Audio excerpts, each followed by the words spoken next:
बेटी निकल नया पाना माल से।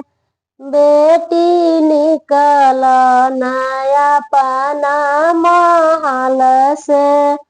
अपना पापा के खरीदल बटुला देख अवध जई है तिलक।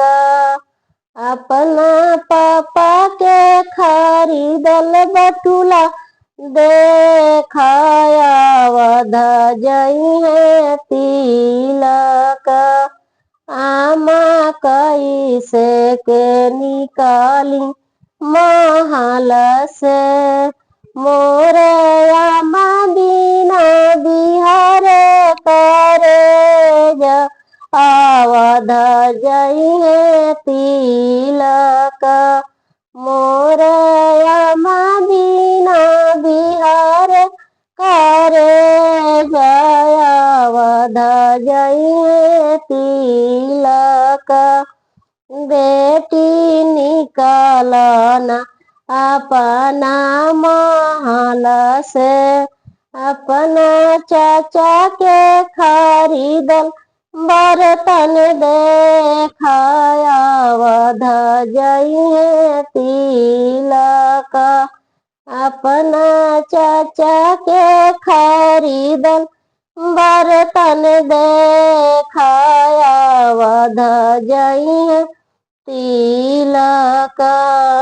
आमा कैसे के निकली महल से।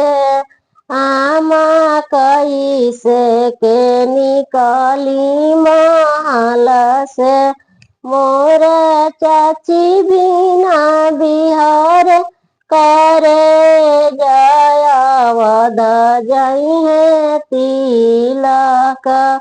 मोर चाची बिना बिहार करे अवध जई है तिलक।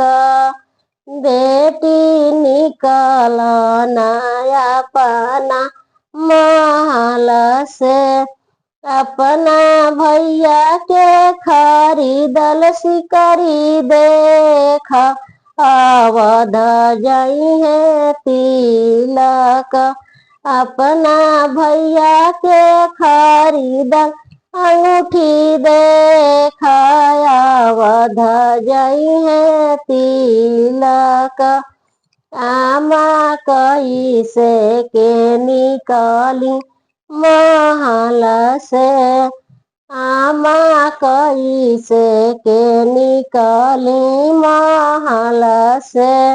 मोर भाभी बिना बिहार करे अवध जई है तिलक।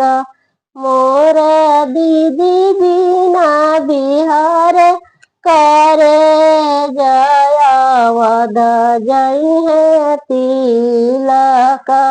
बेटी निकल नया पाना महल से। अपना जीजा के खरीदल अंगूठी देख अवध जई है तिलक। अपना मामा के खरीदल सिकरी देख अवध जई है तिलक।